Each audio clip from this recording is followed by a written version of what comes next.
ماہنامہ دریافت سے انتخاب کی سیریز کے سلسلے میں قمر جمیل صاحب کا مضمون میلول کا ناول موبی ڈک، ایک علامتی ناول، سماعت فرمائیے۔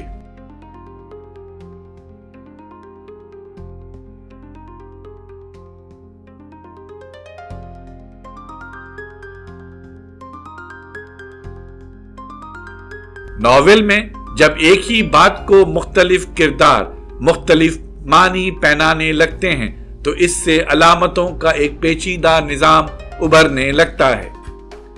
مثلاً بادبان پر اسپین کا جو سکہ کیپٹن اہاب ویل کو پہلی بار دیکھنے والے کے لیے انعام کے طور پر لگا دیتا ہے، اس کے ڈیزائن کو کیپٹن اہاب اپنی عظمت کی نشانی سمجھتا ہے، لیکن اسی سکے کے ڈیزائن کو اسٹارک ایک مذہبی تنبیہ سمجھتا ہے۔ اسٹرپ کے لیے یہ ڈیزائن انسان کی ساری زندگی میں جبر کی علامت ہے۔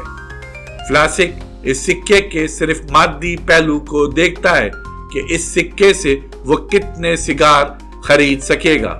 میلول یہ بتانا چاہتا ہے اس سکے کی طرح ویل مچھلی بھی مختلف کرداروں کی نظر میں مختلف معنی رکھتی ہیں۔ کیپٹن اہاب اس ویل کے سلسلے میں ایسا لگتا ہے کہ خود خدا کا مقابلہ کرنا چاہتا ہے، لیکن خدا ترس اسٹرپ کو اس میں اہاب کا کفر اور اس کا پاگل پن نظر آتا ہے۔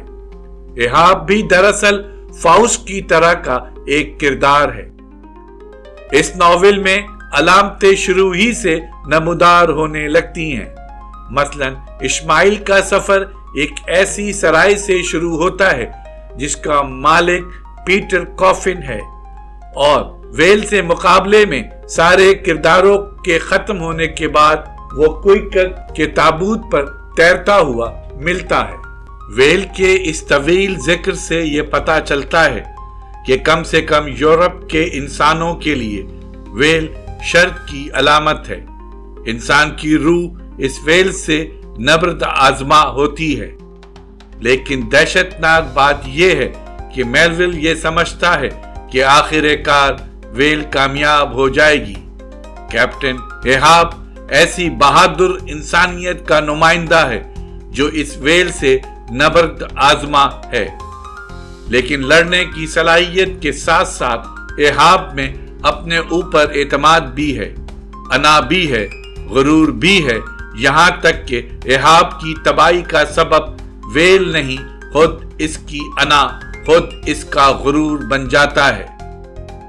ڈوستویوسکی کا ایک کردار اسٹراویجن بھی اسی طرح قوت ارادی کا مظاہرہ کرتا ہے، لیکن اس کا تکبر اس کے زوال کا سبب بن جاتا ہے۔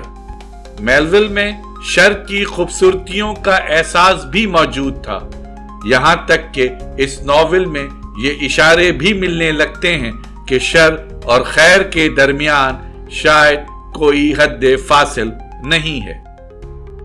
مچھلی کے اس گاڑھے سوپ، ترکاری اور خوردنی گھونگے کے اس ملاپ کو ڈی ایچ لارنس ایک عظیم کتاب قرار دیتا ہے۔ کچھ ڈرامہ، کچھ بحری سفر کی کہانی، کچھ ویل کے بارے میں تفصیلات، کچھ فلسفیانہ نقطۂ نظر اور کچھ سائنسی باتیں مل جل کر یہ ناول بن گئی ہیں۔ ناول میں بدشگونیوں کی ابتدا اس وقت شروع ہو جاتی ہے جب پہلا لڑکا پپ ویل کی تلاش میں بادبان پر چڑھتا ہے اور بادبان کے آخری سرے سے سمندر میں گر کر مر جاتا ہے۔ ناول میں کہانی کا آغاز یوں ہوتا ہے کہ خشک زمین پر زندگی کی بوریت سے تنگ آ کر اسماعیل یہ فیصلہ کرتا ہے کہ وہ ویل کے شکار کو اپنا پیشہ بنا لے گا، اور یوں وہ پیکورڈ پر ملازم ہو جاتا ہے۔ یہاں کیپٹن اہاب کے ساتھ امریکی نیگرو، ریڈ انڈین سبھی آ گئے، اور ہر چند کے اس جہاز پر پرانے اسٹائل کے عجیب و غریب نقش و نگار بنے ہوئے تھے، مگر یہ جہاز بہرحال سمندری سفر کے لائق تھا، اور اہاب اسے ایک ویل کے تعاقب کے لیے استعمال بھی